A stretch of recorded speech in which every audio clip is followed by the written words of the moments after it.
Esse é o podcast.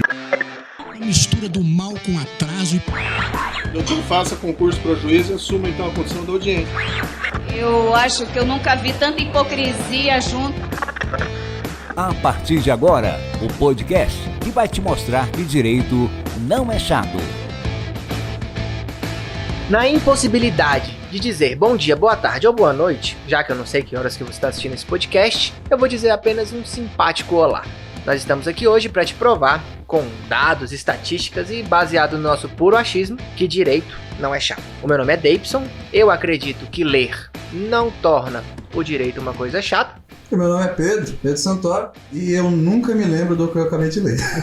Pois é, hoje o nosso tema hoje ele tá mais relacionado com essa parte de leitura, né? A gente pensou em trazer para o nosso primeiro episódio, falar um pouco sobre por que ler assusta tanto as pessoas em relação ao direito, né? Por que as pessoas às vezes deixam de cursar a faculdade de direito, às vezes elas têm o sonho aí de ser policial, delegado, promotor, e elas simplesmente passam por cima disso porque elas não querem ler. Ler não é um hábito do brasileiro. Eu, por exemplo, eu odeio ler. Não vou mentir. Eu já sou formado em direito, sou advogado, já tenho pós-graduação e eu não gosto de ler. Eu leio muito porque é necessário. Se você quer se diferenciar no mercado, é uma coisa necessária. Se você estuda para concursos públicos, é inevitável ler. Mas eu não gosto de ler.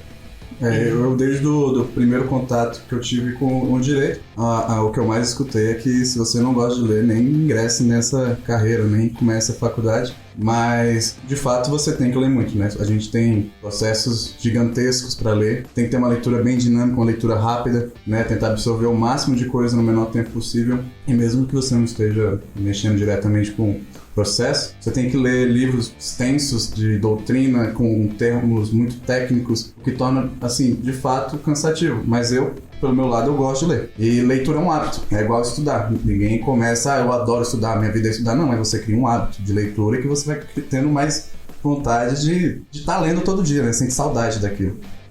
Eu sou o Pedro, me apresentando. Eu sou estudante de Direito, né? Também estudo para concurso. E faço um estágio em órgãos. Que semestre você tá? Eu tô no 5º semestre de Direito. Era pra estar no 6º, mas a pandemia foi lá e me tirou um semestre. A pandemia tirou tanta coisa da gente. Tirou até a alegria de viver. Tururu. Né? Mas, de qualquer modo, eu sempre gostei muito de estudar Direito. Eu já comecei junto dele fazendo um estágio em tribunal, no ensino médio. E tem uma família que tem muita gente que trabalha com essa área jurídica. E é uma coisa que eu sempre gostei de fazer. E essa é igual eu falei.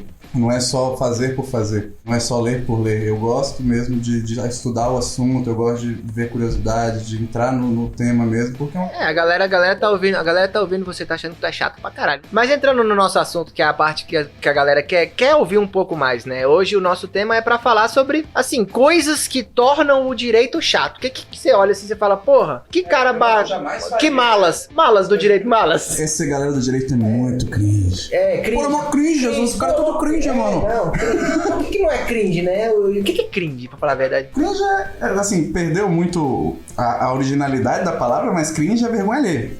Mas cringe se tornou algo ranço, né? Alguma coisa assim, eu sei lá, eu não sou jovem mais. Uma das coisas que tornam o direito chato é justamente a quantidade de leitura que eles impõem pra gente, né? Por exemplo, quando eu entrei na faculdade de Direito, eu tinha a impressão de que todos os semestres, para quem não sabe, quem não tem familiaridade com a área, o Direito é dividido em semestres, como toda faculdade, cada semestre tem algumas matérias. Então, por exemplo, no primeiro semestre você pega as matérias introdutórias, né? Sociologia, filosofia, psicologia, essas coisas assim, introdução. E aí sempre tem um direito constitucional, administrativo, depende do lugar que você estuda. Mas tipo assim, uma dica para quem quer começar aí, o primeiro semestre é tipo... Primeiro semestre você pula, você pede lá... Não pula porque você tem filosofia, sociologia, mas assim, você vai ter em outros cursos. O cara que gosta do primeiro semestre é o cara chato. É o chato, o maluco chato do direito. É o cara que cita Habermas, sabe? Tipo, manda tô no terceiro semestre e manda um Peter Haber. Não, é chato isso. O cara vai mandar o cara vai puxar eu não sei o que lá. É o pasmem excelências. É o pasmem excelências. É o cara que bota o pasmem excelências. Esse é o cara que gosta do primeiro semestre. Aí, tirando o primeiro semestre, vem as matérias mesmo do direito, né? Que é direito constitucional, administrativo, civil. Cada semestre você vai ter uma matéria específica. Dependendo da faculdade também, você vai variar. Ou a gente coloca aqui... Dependendo da faculdade, não tem direito administrativo, por exemplo. Você tem faculdades com grade aberta, né? A que a gente estudou, porque eu estudo, ela é grade fechada, então tá tudo certinho lá. Mas, assim, você pode, por exemplo, no segundo semestre ter o Direito Constitucional 1, mas pode ter também Introdução à Constituição, Direito Constitucional. Aí é diferente, na História da Constituição, você pode também ter Direito no Trabalho, entendeu? Depende muito de cada faculdade. Quem já vem de outras faculdades, por exemplo, quem faz administração consegue abrir a grade e já pegar essas matérias mais... Eu fiz alguns semestres com o pessoal de administração. Então, aí é mais tranquilo, assim, né, pra você estudar as matérias do direito mesmo. Mas, por exemplo, o que eu tinha na minha cabeça é que eu ia entrar na faculdade e eu ia ter que ler um livrão pra direito civil, um livrão pra direito... É o que eles querem. Não, eu nem sei se é o que eles querem, cara, mas é o que, sim, o meio impõe pra você. A galera, tipo, cria essa cultura de que você tem que ler e às vezes você lê desnecessariamente.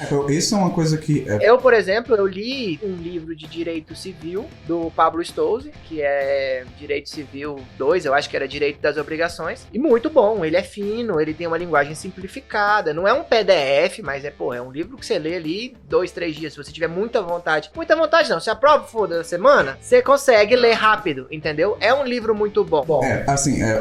Por que também pode ter gerado essa ideia de que tem que gostar de ler? Assim, você tem 5 matérias presenciais, né, que você vai ter ali na faculdade. Cada matéria, eles recomendam um livro de entre 500 a mais de 1000 páginas. Os caras chegam com a lista enorme. Em 2 dias você consegue ler. Cara, o ideal é que você consiga ler em 2 dias mesmo. Você matar em 2 dias pra você conseguir ficar revisando, você voltar no livro. Agora, vamos ser sinceros, né? O cara tem 5.000 páginas em um semestre. Não, e além disso, às vezes a pessoa trabalha de manhã, aí vai pra faculdade à noite. Aí o cara ainda quer que ele leia 5 livros? Não vai ler. Tem livro que, igual ele falou, às vezes tem livro que tu vai ler e tu não vai entender nada. Tu vai ler o livro inteiro e vai ter perdido o seu tempo. Você não vai pegar nada. Não, pronto, chegou num ponto aí importantíssimo, porque, por exemplo, o primeiro livro que eu li, que foi esse do Pablo Stolze, que já foi no segundo, terceiro semestre, foi um livro bom, e eu pensei, porra, assim eu consigo ler qualquer livro. E aí depois que eu peguei esse livro, eu peguei um péssimo, e aí eu nunca mais quis ler. Eu fiquei abraçadinho, encolhido no canto, assim, chorando, falei, não quero. Por favor, seja pelo menos honesto nesse tempo. Também tem 2 livros aqui em cima da nossa mesa, que é branca, bem grandona, tem muito espaço pra várias coisas, né? E a gente colocou 2 livros aqui, que pra quem não tá ouvindo a gente, eu não vou falar quais são, mas quem tá vendo a gente também não queria que soubesse. Tá sugerindo que você nem leia o nome que tá escrito aqui, só... Não leia, só leia se esses autores... Assim, não vou mentir, vamos falar a verdade, são caras foda pra mim. O cara que pega uma matéria, tipo, toda, tipo, direito administrativo, e ele vai e faz um esquematizadão, descomplicadão, tô aqui pra facilitar, esse é o cara. Não é fácil, assim, e claramente eu já ressalto que não vai ter tudo no livro, e nenhum descomplicado, nenhum esquematizado nunca vai ter, porque não dá pra você se estender em muitos assuntos, você não consegue ter uma visão aprofundada. Mas a geral, que quase ninguém tem já, então assim, você vai ter. O livro, ele tem um objetivo também, não é só você querer ler pra aprender. Às vezes você pega o livro pra pegar um detalhe. Por exemplo, o cara já tá trabalhando há muito tempo, ele tem uma coleção lá enorme de direito penal, aí ele vai abrir específica... Sinopse jurídicas, né? Você tem sinopse jurídica é um livro de 30 páginas. Bem tranquilo. Isso até ajuda... Ei, cala a boca, deixa eu terminar. Quem tá ouvindo já percebeu que não é um negócio sério, assim, estamos ouvindo os caras, mas... Não, tem podcast de juiz. Em suma, a gente tem podcast de promotor. Não, a gente não é bem burro, não, também não é assim. A gente é médio burro. Eu diria médio burro. Tem uma pessoa que sabe muito de direito, uma pessoa que sabe médio e uma pessoa que sabe nada. A pessoa que sabe muito é maninho, que tá ali atrás das câmeras. No caso, quem sabe médio tá lá fora e os poucos tá junto aqui. Mas, não, assim, tem podcast de juiz, de promotor, tem gente que tem voz de locutor, então se vocês quiserem ouvir esse tipo de coisa, vocês podem se direcionar pra... Eu indico uns aí, bons mas esse aqui não. Esse aqui é mais um... É zoeira mesmo, a gente tá aqui pra descontrair. E quebrar um paradigma que tem de que todo estudante de direito... Não, nada a ver. não é chato. Todo episódio a gente vai trazer alguma coisa assim relacionada a essa parte mais descontraída, cultura pop, filme, parte lá de investigação, morte, homicídio, essas coisas que a galera gosta. Sangreira, negócio que a galera quer ver mesmo. Treta, a galera quer treta. De qualquer forma, a gente vai trazer informação também, você não vai estar aqui perdendo o seu dia. A gente né? vai falar sobre pautas importantíssimos. Vai ter assuntos que são totalmente relacionados com direito, atualidade, assuntos em geral que a gente vai trazer o nosso ponto de vista, né? E nossa experiência. O cara pega o livro, aí ele vai pesquisar especificamente latrocínio. Aí ele vai lá pra ver se tem uma jurisprudência específica, algum entendimento. O livro tem esse objetivo também, então tem gente que tem a coleção de livros pra fazer essas pesquisas. Mas como não é meu caso, porque eu tenho o Google, né? Você cortou? Você mandou... Eu sou um pouco mais à frente. Mandou a spoiler. Tem o Google, né? Você escreve lá, latrocínio, aparece. Então... Cenas de latrocínio. Não pesquise isso. Escreve latrocínio, vai em imagem. Depois que você pesquisa muito essas coisas no YouTube, no Google, aí ele começa a mandar Você é um robô? Você é um... Ele manda a Polícia Federal na sua casa, dependendo do que você está pesquisando. Seu e-mail está bloqueado. O que eu ia perguntar pra você... Você falou que o primeiro livro que tu leu era um livro pequeno, né? Um livro que tu gostou muito, né? E tu tem, assim, algo a dizer, por exemplo, a respeito de livros pequenos e livros grandes? Porque eu já li livros grandes que eram muito bons. Mas eu também li livros pequenos que eram muito bons. Mas e vice-versa. Li livros grandes que não entendi nada e era muito difícil. Demorava um século pra terminar um capítulo. E livros pequenos que, nossa, maravilhosos, assim, entendeu? De você ler. Você pegava muito rápido a matéria, matava em 2 semanas, já tava pronto. Já acabou. Eu tenho uma teoria sobre livros pequenos. Eu tenho uma teoria que é o seguinte. O livro pequeno você lê. O livro grande você começa. Porque... assim, a rotina é corrida e tal, e o brasileiro, né, ele acaba parando tudo na metade. Então o livro pequeno, você quando pensa que não piscou, terminou. O livro grande não, o livro grande você chega na página número 200, você não leu tudo, você só leu informação que, tipo, serve pra pouquíssima coisa, porque as primeiras páginas de um livro são introdutórias e tudo mais. A galera que começa lendo o livro pela introdução, eu já queria falar, pare. Pare. Você que lê prefácio, para, esse podcast não é pra você, cara. Não, talvez seja. Talvez você precise ouvir isso. Talvez você precise. Deus vem para os doentes, Jesus vem para os doentes. Índice. Às vezes o índice tem a resposta que você precisa. É isso que eu ia falar. Começa pelo índice, entendeu? Tudo bem que tem vamos supor, você pega um livro de direito do trabalho, né, parte geral. Aí tá lá, a primeira parte é falando sobre a origem. É interessante? É claro que é. Não, mas assim... Não. Não precisa, entendeu? Trabalho vem da palavra tripalium, que era um meio de tortura. Todo mundo sabe disso mesmo. Professor de direito do trabalho. É por isso que professor de direito do trabalho só ensina isso. Porque ele só lê as primeiras páginas do livro. Não é por causa disso. Eu tenho certeza que ele leu mais do que só as primeiras páginas. Não sei não, cara. Tem professor que você olha assim e fala, velho, eu sei mais que esse cara, velho. Ele tá me enganando. Disse Pablo. Disse Davidson, que nunca leu 2 livros. Não tem sentido nenhum isso aí. Mudando um pouco de assunto, foda-se. Que eles, às vezes, os caras sabem muito de penal, e aí o diretor não quer contratar outra pessoa. Fala, ei, dá o cara, dá consumidor. E o cara não sabe, velho. Às vezes ele sabe, mas ele não tem a didática pra passar aquilo também. Não, didática é a mesma. Não é, são matérias diferentes. É totalmente diferente. A didática, ela depende da matéria também, sacou? Eu acho que é que o cara não sabe. Você já tem um know-how de estar dando aula, vamos supor, há muito tempo de constitucional. E tal, né? Vamos supor, você tá há muito tempo dando aula de constitucional. Aí quando você, por exemplo, agora você poderia dar aula de civil, cara, as primeiras aulas de civil vão ser muito mais pesadas pra você. Você não tem aquela dinâmica, aquele ritmo de você tá dominando a aula, entendeu? Você não sabe onde o aluno tem a dúvida e tal. Exatamente. Quando você dá muito tempo uma aula, você já sabe as perguntas que podem aparecer. Você já tá preparado para aquilo. Eu tive uma professora de empresarial que ela falou uma coisa que era muito legal, que tu acabou até me lembrando, que o melhor livro que você vai ler na vida é o segundo, entendeu? Que o primeiro que você lê... Eu achei que ela ia falar que o melhor livro que você vai ler na vida é O Caso dos Exploradores. Não, cara, não. Porque assim, eu tenho na minha cabeça o seguinte, livros às vezes cansam. A pessoa não gosta de ler, briga com a palavra. E às vezes a pessoa quer saber a história, tem o direito de saber a história. E aí tem gente que conta a história. Por que você não vai lá e só escuta a história? Exatamente. Durante muitos anos, as histórias eram somente contadas. O podcast é mais ou menos isso, né? O cara tá lá e contando uma história ao invés de escrever um livro. Você trouxe até uma ideia que é a pergunta seguinte. Audiolivros. Audiolivro. O que você acha de audiolivros? Eu acho que o audiolivro ele funciona com o livro, mas ele não funciona sozinho. A galera que tá em casa deve pensar, porra, um ignorante nunca leu um livro. Gente, eu já li muitos livros. Inclusive, eu li o Caso dos Exploradores. Você tava lendo A Turma da Mônica Jovem agora, hein? Vocês ficam falando dele. Eu li a primeira coleção do 1 ao 100 lá. Leu Naruto, todos os mangás. Mas voltando, audiolivros. Audiolivros. Não, assim, o audiolivro ele funciona se você tiver o livro. Você for acompanhar ali, pegar, por exemplo, como influenciar pessoas a fazerem amigos lá, do Dale Carnegie. Aí tu vai ler o livro e tu fala, pô, quero matar esse livro em 40 minutos, 1 hora. Dá pra fazer. Essa galera mais insana, assim, da alta performance, esses malucos aí. Pega lá e, eu vou ler. Aí começa a ler o livro lá, e aí você bota o audiolivro pra você não distrair tua mente.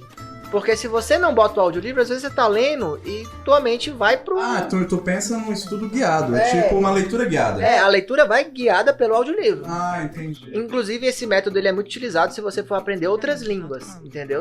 Tá bom pra você manter o ritmo, né, da leitura. Não, também. Você fica menos cansativo, você tá meio que imerso naquela experiência. O que me impede muito de ler muita coisa é porque eu canso muito quando eu tô lendo. Pois é, o audiolivro ele justamente impede um pouco esse efeito. Não é tanto, mas... O problema é a muleta, né? Você tem uma muleta aí. Não, mas eu acho que ele foi feito pra esse objetivo. Não é uma muleta. Eu acho que o pior é você não ler. Não, obviamente. Obviamente que o pior é você... Assim, ler é bom. Não é o nosso podcast não é não leia. Ler é bom, mas é chato. Depende do livro. Depende do livro. Não é? Tem livro que é muito... Por exemplo, aquele Monge o Executivo. Puta livro, massa. Lição massa. Passada meio num contexto que você tem ali uma história... E aí, tipo, tem uma lição por trás, entendeu? É uma lição legal. Agora, porra, o negócio é que o fio da meada você não precisa ler um livro de 1.500 páginas pra aprender uma matéria que você pode aprender com 100. Não, maravilhoso. É o que você tava elogiando dos esquematizados, né? Não precisa. Eu acho que realmente não tem necessidade. E outra coisa, a gente não tem tempo pra ler. Eu não sei, é que a gente escuta milhares de coisas e as pessoas mentem muito. Todo mundo que eu converso, assim, que já se formou em Direito há anos atrás, falou que leu todos os livros, que lia na íntegra e depois lia o esquematizado. Eu falo assim, eu não sei. Eu não consigo sentir, entendeu? Onde você teve tempo pra ler? Não leram, cara, não leram. O máximo que o cara deve ter lido é o Caso dos Exploradores de Caverna. Acho que um livro pode ter lido, assim. É porque assim... Eu acho importante, por exemplo, o que eu faço? Eu tenho matérias que eu tenho mais intimidade, que eu gosto mais. Eu gosto muito de civil e de constitucional. São matérias que eu me amarro. Então são os livros grandes que eu pego, entendeu? Aquele livro grande é o que eu vou ler nesse semestre. Beleza. E aí os demais, eu pego algum... Pra passar. Não é só pra passar, pra entender, mas entender não tanto. Pra passar. Basicamente pra passar. Então eu uso tanto dos livros quanto de videoaulas. Eu aproveito alguns mapas mentais e tudo, faço meus próprios mapas mentais. Mas assim, pra ler, tem que ser uma coisa que você gosta, cara. Não adianta, se você começar a ler um livro sem querer, esse livro vai demorar muito, tu vai perder a vontade de ler e tudo mais. É igual autoajuda, né? O cara pega, tipo, um puta livro de autoajuda aí legal, sei lá, o tal do Influenciar Pessoas. É massa esse livro. Não é um livro legal. É massa. Pode ler que é massa, é rápido também, não é muito, sim. E as lições são valiosas, até pra você conviver melhor com outras pessoas. Não digo. Porque aquele livro que o cara fala, não, esse livro é horrível, sei lá o quê. Às vezes tu lê e gosta. Porque o livro tá pra todo mundo. Tudo é opinião. Não, é tudo. E forma de falar, né? Você tem, vamos trazer um pouco da doutrina, tem doutrinadores baianos, doutrinadores cariocas, mineiros, paulistas. E cada um, cara, e assim, a região ela influencia assim, no tipo de linguagem. Como ele vai... Isso, inclusive, traz outra pauta interessante em relação a esse tema, que é, por exemplo, existem livros para determinados públicos diferentes. Por exemplo, se você for estudar Direito Constitucional pela primeira vez, não é recomendado que você pegue um livro avançado lá de Direito Constitucional do Gilmar Mendes. Não é esse o objetivo do livro. O livro do Gilmar Mendes é pro cara que já tem uma bagagem, já tá lendo pela segunda vez, pela terceira vez. O primeiro livro que você vai ler é um descomplicadão, esquematizadão. Ou livros que você consegue fazer uma pesquisa e veja que eu tenho uma aprovação muito alta, porque se tem uma aprovação, não é todo mundo que é PhD em Direito. Então assim, se a aprovação do livro é muito alta, é porque muita gente consegue. Lê as 10 primeiras páginas do livro, vê se você gosta. Quando eu tô na cozinha, eu levo o leitor digital, eu mexo um pouquinho, leio um pouquinho, mexo um pouquinho, leio um pouquinho. Livro digital ou livro físico? Então, eu tenho um Kindle, né? Eu gosto do Kindle por causa que dá pra ler tudo, assim, né? É, assim, é bom você de começar, PDF, começar falando do Kindle, assim, elogiando o Kindle, porque eu tenho um tesão na página, no livro, o livro físico. Essa é a parada, porque o Kindle, ele... Mas, você assim, vai lendo... Esse tesão acaba no momento que você bota na mochila e vai pra faculdade. Não, lê em casa. Por exemplo, o Kindle é legal porque você lê ele em qualquer momento do dia, ele é bem portátil, você consegue ter um acesso gigantesco à biblioteca de livros, né? De autores muito bons e por um preço mais acessível, né? E o que acontece? Ele não te dá a dimensão do tanto que você tá lendo. Esse é um problema. Você pega um livro... tipo, você tá segurando lá, você tá na página 1, você tá na página 500, você não... você não tem a dimensão. Só quem já pegou esses monstros de livro e terminou, que você fala assim, agora eu li mesmo. Aí tu tá lá no Kindle, você tem um arquivinho desse tamanho, assim, que não diz nada. Não, ele fala assim, você tá em 50% do livro. Não, eu tenho uma parada, tipo assim, eu gosto de comprar o livro pra ter a vitória, saca? Você terminar o livro e botar lá. Assim, eu não sou o tipo de gente que marca livro, eu não gosto de marcar livro, eu não gosto de colocar post-it no livro, mas tem muita gente que gosta. E você não consegue colocar um post-it no Kindle, né? Você consegue colocar uma nota ali em cima e tal, mas aí é muito mais trabalho do que você só escrever no post-it, colar e virar a página. É igual o PDF, pô. O PDF tem muita gente que vai estudar pra concurso ali, aí o cara vai e faz as anotações no PDF físico e não dá pra fazer no digital.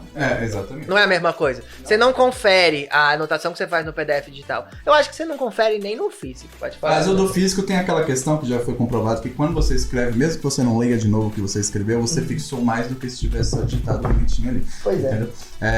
Tem um negócio assim, tipo, muito interessante em relação a esse negócio de você anotar e você não anotar, que é a tal da curva do esquecimento, né? Algumas pessoas não sabem, outras sabem e ignoram o fato de que tudo que você lê pela primeira vez, você perde 70%. Não, as pessoas acham que você leu aquilo ali, você tem que saber. Você entendeu. Não. E se você respondeu uma pergunta errada, você é burro e não entendeu. Não. Ou você vai errar. Você não entendeu. Totalmente errada essa ideia, totalmente. Você vai você vai ler pela primeira vez. Então assim, você lê 1.500 páginas. Dessas 1.500 páginas, você vai reter, que eu tô dizendo, que tipo, depois você vai esquecer de novo.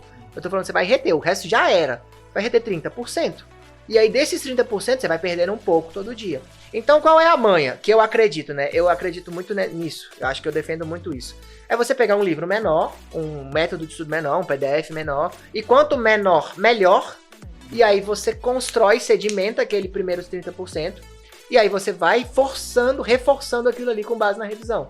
E aí, conforme você vai crescer nessa porcentagem, você chega tipo assim, eu já sei 80% dessa matéria em relação a esse primeiro PDF de 30 páginas.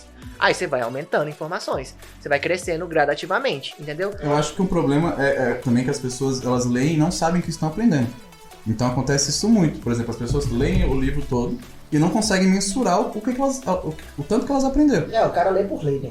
Aí não é legal. Assim, eu já usei e uso de vez em quando o método de você ler sem pensar no que tá fazendo. É por isso que isso funciona. Você vai reter matéria. Você não vai estar pronto pra, tipo assim, se alguém fizer uma pergunta pra você, se conseguir ler, só ler. Aqui vai ter um gatilhinho na tua cabeça. Fala, isso aqui eu já vi. Mas se você ler focado, mesmo naquilo ali que você tá fazendo, você vai conseguir falar sobre o assunto, entendeu? Você vai poder criar uma conversa sobre aquele tema. Mas é interessante, como é que você mensura isso aí? Cara, se for uma doutrina, você pode pegar e fazer uma questão sobre aquele assunto, buscar algumas referências sobre aquele assunto e ver se você está entendendo o que está falando, entendeu? Faz questão. Você pode pegar... você pode pegar, vamos supor, uma matéria simples, capacidade absoluta e relativa. Tu vê sobre a matéria, você pegou ali um capítulo que falava sobre isso, de direito civil, e aí tu pode, por exemplo, fazer questões sobre aquele assunto. Você pode ver videoaulas sobre aquele assunto e ver assim, isso aqui eu já sei, entendi. Aí um ponto interessante, né? A videoaula. Ler é melhor que videoaula? Videoaula é melhor que ler? Eu acho que um complementa o outro, entendeu? A videoaula, ela adianta muito sua vida. Cara, eu acho que ela atrasa muito. Não, eu acho que adianta porque se você tiver que apresentar sobre aquele tema, por exemplo, fazer uma apresentação, você pode meio que imitar o que o cara tá fazendo, entendeu? Eu tive não vou me expor. Mas não é brincadeira, mas eu fiz alguns trabalhos na faculdade. Que foi exatamente a aula que eu assisti. Você pega referências, os gatilhos. Não, certamente, eu coloquei meu paletó. Botou o porque eu não vou pra faculdade sem meu paletó. Claro, que estudante de direito vai pra faculdade sem paletó? Se você que tá ouvindo a gente nesse momento usa terno pra ir pra faculdade, esse podcast não é pra você. É sim, porque a gente vai te impedir de fazer isso. Pelo amor de Deus, cara, não faz isso. Ainda mais agora que a gente tá fazendo esse primeiro episódio aqui na época, mais ou menos, meados de setembro. Tem um sol pra cada cidadão. Então não põe terno se você não precisa, cara. Olhando pra câmera aqui. A gente tá no meio da pandemia. Se você tá usando terno na videoaula... Você tá indo pra faculdade? Não, nem indo. Se você tá em casa, não é de terno... Você precisa. Ou igual o maluco do som. O maninho ali, ó. Igual o maninho do som aqui falando. O cara usa calça social e cinto em casa. Pra passear. Eu fico com preguiça de tirar o cinto. Puxa vida, velho. Ele dorme com a calça jeans de dormir, aí ele levanta, tira a calça jeans de dormir, coloca bota a calça jeans de ficar em casa. Como é que você sabe que ele tá com roupa de dormir ou não? O cinto. O cinto é o diferencial. Por que quem seria o louco que dormiria de cinto? Não. Histérico. Cara, tem que... O que eu acho sobre o audiobook? Um negócio interessante que a gente esqueceu de falar, né? Que tava na minha cabeça aqui. Depende também de quem narra o audiobook, né? Porque se você vai no YouTube, você acha lá a lei não sei das quantas, 8 mil não sei das quantas. E tem lá o famoso Rafael que narra. Lei 8.982 de 1983. Capítulo 1. Muito pra baixo. É muito pra baixo. Disposições iniciais. Cara, Artigo 1º. Nossa, essa lei dispõe sobre as disposições iniciais. Não, aí não dá. Agora, se você pega, por exemplo, a Bíblia. E Moisés disse, meu filho... Aí é massa, velho. E você põe na velocidade 2. Tem a galera que põe na velocidade 2 insana. E aí Moisés disse, meu filho... Eu não sugeri nada, fiz perguntas absolutamente pertinentes com o assunto. O senhor está dispensado então, viu? Vamos lá, eu tenho uma pergunta pra você. Voltada a, por exemplo, o que tu acha dos dicionários jurídicos pra ajudar na hora de você ler um livro que tem uns termos mais técnicos? Cara, eu acho que assim... Eu sou totalmente contra termos técnicos. Eu acho que se você vai escrever um livro pra passar o conhecimento pra alguém, você não pode falar termos técnicos. Inclusive, isso é bíblico, né? Não pode falar em línguas estranhas. É o famoso línguas estranhas do direito. Então pode falar, pô, tá ensinando a parada. O cara manda um alhures. Alhures, o juiz da puta. Tem uns livros que você lê que você acha que é mais latim do que português. Isso é complicado. E aí cria uma cultura de que você acha que tem que escrever sempre desse jeito e tudo mais. Deixa eu lhe perguntar. Perguntar. E o Vademecum? O Vademecum, pra quem não sabe, ele tem o tamanho desses dois livros juntos. E a Bíblia? O Vademecum é maior que a Bíblia? Cara, aí ficou uma pergunta, porque a Bíblia normalmente é desse tamanho. Cara, é absurdo. O Vademecum é desse tamanho aqui. E dessa lava.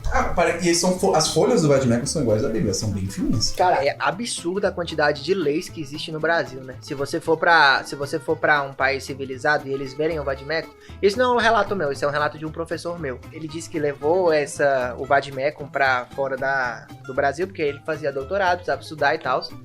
E aí um alemão, na época, perguntou pra ele, porra, o que é isso? Aí o cara perguntou pra ele o que ele achava, o que era aquilo, né? Aí ele falou, não, isso é a lei do meu país, a legislação do meu país. E na hora que ele falou isso, ele falou, porra, e eu me achando muito, né? Porque, porra, caralhada de lei pra caralho, Brasil. Super leis, 1000 leis, tudo uma lei. E o cara falou, o país de vocês vive uma guerra civil. Um país que necessita dessa quantidade de leis pra se manter, é um país que necessita de uma guerra civil. Gente, se você for parar pra pensar, a gente tem uma lei que fala que você tem que andar na faixa de pedestre. A gente tem uma lei que fala que você tem que falar presidenta. Tem uma lei pra isso, não é uma convenção. Ela não pediu, é uma lei sancionada com processo legislativo. Tem gasto público envolvido. Você tá pagando imposto pros governantes fazerem uma lei dizendo que você tem que atravessar na faixa de pedestre. A lei, isso é pra tudo. Se tu vai no banheiro e tá escrito assim, por favor, não urine no chão. Alguém já urinou no chão, entendeu? Jamais colocaria uma placa falando isso num lugar onde jamais aconteceu. Um lugar civilizado. Se tem placa, é porque já aconteceu, entendeu? É pra tudo. E isso acontece. Aqui no Brasil... Acontece. Por favor, não suba na privada. Véi, não suba na privada, é foda. Falar nisso, em Brasília tem uma lei que diz que você precisa verificar o elevador antes de entrar no elevador. É uma lei. Você verifica. Realmente é um elevador. Verifique se o mesmo encontra. Aí você abre o elevador, a pessoa mesmo tá lá dentro. Assim, é um gasto público muito desnecessário. Tem coisas que não Tudo tem gasto, né? Que pra você sancionar uma lei é um gasto. Por exemplo, você deveria ver o país, por exemplo, outros países na Inglaterra. A Inglaterra é um país que a lei é toda os costumes, ela não é uma lei escrita, né? Não é uma legislação escrita. Então, por exemplo, as pessoas aprendem que elas não podem subir no vaso e isso não precisa virar lei para as pessoas não subirem no vaso. Exatamente. E aí a gente entra em outro debate que não vai ser tema desse podcast, mas que já é bom para as pessoas que estão em casa saberem que a gente entende das paradas, manda das putarias, que tipo, a lei, para ela ser eficaz, ela precisa ter uma punição? Não tem sentido nenhum isso aí. A gente tava falando sobre a questão do vade-mecum, eu acho que pode ser pra encerrar, né, o último ponto. Não, antes de encerrar, eu queria só fazer uma outra pergunta aqui, só pra gente abrir uma outra discussão, mas pode falar o que você falou. Eu ia falar que, assim, é legal ter um vade-mecum? Pô, é muito legal, porque, primeiro, é status, né, igual o cristão que anda com a Bíblia debaixo do braço. Não, discordo totalmente, não acho legal andar com vade-mecum. Não, tô falando assim, é legal pra uma galera, eu jamais saí de casa com vade-mecum. Véi, tem uma galera que põe um livro, tem uma maletinha de vade-mecum. Tipo assim, eu não tô julgando quem faz a maletinha de vade-mecum. O meu vade-mecum, ele é de 2019, o último que eu tenho. Ele já tá desatualizado. Velho. Entendeu? Teve uma reforma trabalhista, vai sair aí, tá previsto pra sair um pacote anticrime. Eu acho que o meu... Reforma previdenciária. Não sei se o meu pegou o pacote anticrime, mas vai ter a reforma... Lei 8.112. Teve várias alterações. Não é a 8.112, desculpa, é a 8666, que agora é outra reforma fiscal, né? Vai ter. Nova legislações. Então, assim, são leis que são atualizadas o tempo todo, não tem como você manter. Mas hoje ele funciona muito bem, porque eu coloco meu notebook em cima dele e ele fica na altura do meu... O que eu recomendo sobre o vade-mecum?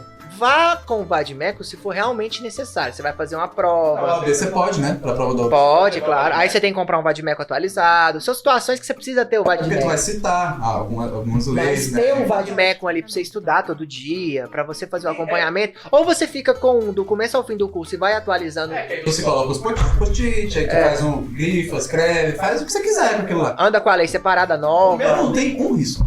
Assim, eu passei por isso na faculdade porque nos primeiros semestres eu estudei muito direito civil, foquei muito e aí eu anotava muita coisa. E eu peguei bem na época a doutrina do Cristiano Chaves, que pra mim é um dos melhores doutrinadores de direito civil, o cara é foda, acho massa.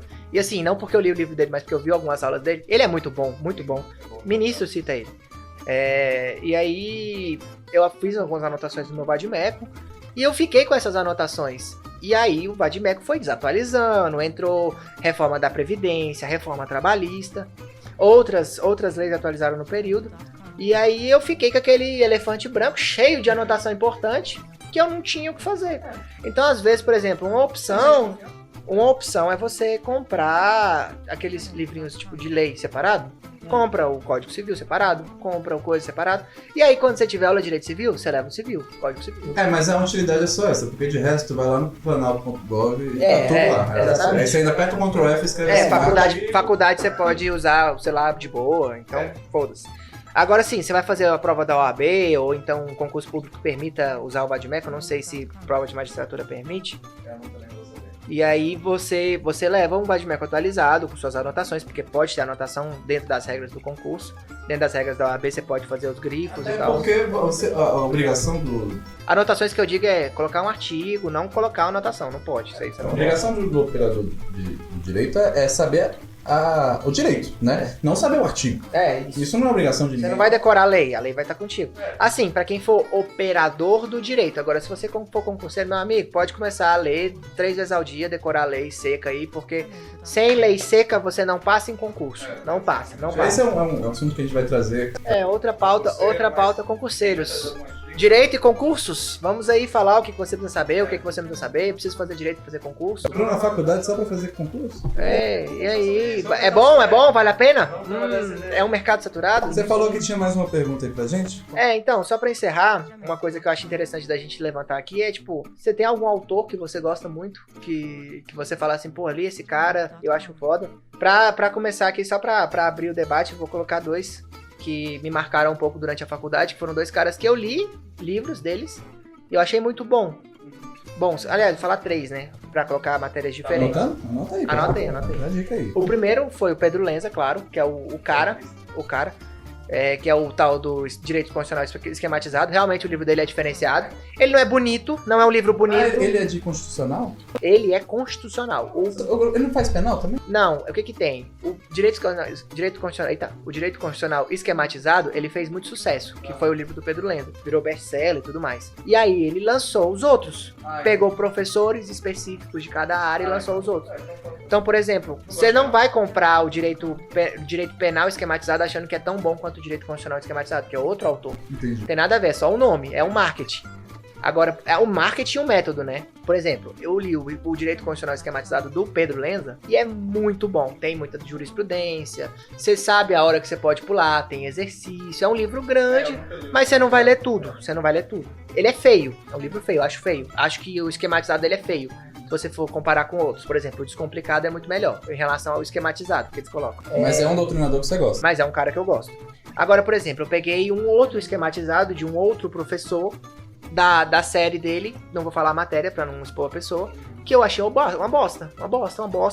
Não é ruim, é uma bosta. Ele não tem começo e fim, você não consegue ler, você vai na faculdade, você acha que tá aprendendo tudo errado. É tipo assim, é totalmente... Você vê que, por exemplo, você não vai por editora. Não vai pela capa do livro. Não vai pela capa, você tem que ler o livro, porque eu confiei no esquematizado e aí, tá pagando a língua aí. Eu tô pagando a língua. Mas o primeiro do Pedro Lenza, eu boto minha mão no fogo. É muito bom. O cara é o cara. Nunca vi aula do Pedro Lenza. Ele dá aula também, nunca vi. Mas ele deve ser muito bom, porque o livro é muito bom. E aí entra no segundo cara que eu queria falar aqui, que é o Cristiano Chaves, que eu até mencionei antes. Muito didático, velho. Muito didático. A aula dele é... Tem Chaves que é de? Direito Civil. Na época eu estudei, foi matéria de contratos. Muito didático. O cara dando aula é fantástico. O livro dele, que eu li, tipo, algumas páginas, não li o livro todo, é bom também. Ele tem alguns, ele se posiciona, não é aquele autor que ele só reproduz. É aquele autor que ele cria a doutrina, entendeu? Que ele vai e se posiciona em relação a determinada matéria. E esses são os caras bons. Ele trazendo uma corrente. Ele traz uma corrente, entendeu? A corrente de Cristiano Chaves, entendeu? Ele é um desses caras. Eu tive dois autores que eu gostei muito. Foda que eu tenho um problema com o nome que é muito difícil, mas eu sei que o de constitucional que eu li foi até no primeiro semestre de constitucional, que a gente vê poder constituinte, essas coisas, foi o livro do Barroso. Nossa, maravilhoso, cara. Assim, eu matei o livro em uma semana. Eu gostei muito do jeito que tava escrito. do Barroso, né? Não, cara, assim, tem pessoas que a gente pode julgar que são pessoas ruins, como o... Não, mas tem gente que acha, por exemplo, que o ex-vice-presidente, né? O livro do... Assim... Eu só penso no vampiro quando eu falo. O vampirão. O livro é bom, é muito citado, né? O ex-presidente, pra quem não sabe, é o Michel Temer. Vou falar que todo mundo sabe. O livro de constitucional do Michel Temer tem gente que não gosta, igual tem gente que não gosta do livro do Alexandre de Moraes. Mas tem muita gente que gosta. É muito defendido. E é uma doutrina importante. Lembrando que o Michel Temer, ele foi presidente e deputado. Ele trabalhou em 2 dos 3 poderes. Ele poderia, inclusive, ter trabalhado como ministro do STF, porque ele tem conhecimento para ser ministro. Eu acho que ele sabe mais do que uns que estão ali. O que o cara escreve, entendeu? É um tema interessante pra gente trazer o currículo de alguns ministros do STF depois, que tem uns caras ali que não deviam estar ali, não. E teve o de civil que eu me agarrei a esse autor 2 semestres e eu não me arrependo. Mas é um livro pequeno, eu não vou lembrar, acho que é o Carlos Augusto. Não vou me lembrar agora, mas depois eu trago. Tá, beleza. Fica aí devendo pra... Nunca vai trazer, Vocês nunca vão saber. Nunca vai mando uma foto, vocês nunca vão saber. DM. Nunca vão saber. Mas, assim, independente do que a gente fala... Igual eu falei, eu sou ruim com nome, é muito difícil lembrar. Mas... Chegamos à conclusão. Não seja igual a mim, que não decora nomes. Porque você vai precisar citar. Mas tem gente que... Cara, tem gente que tem problema com nome. Eu não lembro. Não consegue lembrar de nenhum. Mas assim, eu tenho um problema, tanto que eu faço apelido pra todo mundo, mas na maldade é porque eu lembro do apelido, mas não lembro do nome da pessoa. Mas assim, o que a gente quer mostrar aqui é que, você vê, a gente... Chegou à conclusão de que direito não é chato. A gente lê, a gente gosta. Agora, quem lê muito fica meio chato depois que acabou de ler, porque você fica meio bolado, assim, com tudo que você lê. Mas assim, ler não é chato, ler é bom, você... Cara, não tem nada melhor do que você se sentir esperto. Termina de ler, vai comentar com quem leu o livro. Fala sobre o livro, Vai numa feira do livro, não é feira do livro, qual é o nome daqueles negócios? Clube do Livro. Clube do Livro, vai em Clube do Livro. Muitas coisas vão ser mais fáceis pra você, entendeu? Você não vai ficar cansado de ler qualquer coisa, entendeu? Então assim, pratique, tenta fazer todo dia. dá uma pausinha de vez em quando, mas volta. Tem essa rotina de estar fazendo leitura porque você só vai acrescentar. Não vai perder nada, com certeza. Você não conhece ninguém que... Conhecimento você não perde, você só acrescenta. Exatamente, né? Então, eu acho que chegamos no nosso Chegamos no nosso ponto, a gente vai encerrar hoje o nosso primeiro episódio, chegando à conclusão de que direito não é chato porque ler não é uma coisa assim tão maçante. Leia o que você gosta, vai com calma, faça pausas, não leia livros desnecessários, vá nos autores que você prefere, discuta sobre os livros que você leu. Use de outros artifícios, como questões e também videoaulas também para fazer. Faça resumos dos seus livros se isso não for tirar muito tempo. Se for tirar muito tempo, esquece essa ideia. Priorize alguns assuntos mais importantes dentro da faculdade para você tiver. Exatamente. Não precisa ler um livro de 1000 páginas de sociologia, que você não faz sociologia, você faz direito. Não precisa. Não vai estudar 1000 páginas de direito internacional, porque isso não vai te acrescentar em nada. Se você não for seguir na área. Tenha sabedoria. Suas batalhas. Sabe escolher suas batalhas. Boa, Pedro. Boa. Então... Sun Tzu. As ideias. É isso, galera. Vamos encerrar hoje nosso primeiro podcast. Agradeço quem ficou até agora. Agradecemos quem ficou até agora. A gente pede que você vá no médico fazer um laudo, porque não deve ter sido... Semana que vem vamos trazer mais um tema inédito aqui no nosso podcast Direito Não É Chato. Se você gostar, compartilhe com as pessoas que você acha que mereça. E se você achou ruim, compartilhe com quem você acha que não mereça. Exatamente. Se você achou nosso podcast ruim, compartilhe para as pessoas se sentirem mal. Com isso. Obrigado a todos e falou. E qual é o seu nome? Você não falou, meu nome é Pedro. Thiago York. Eu e Thiago York. Realmente, direito não é chato.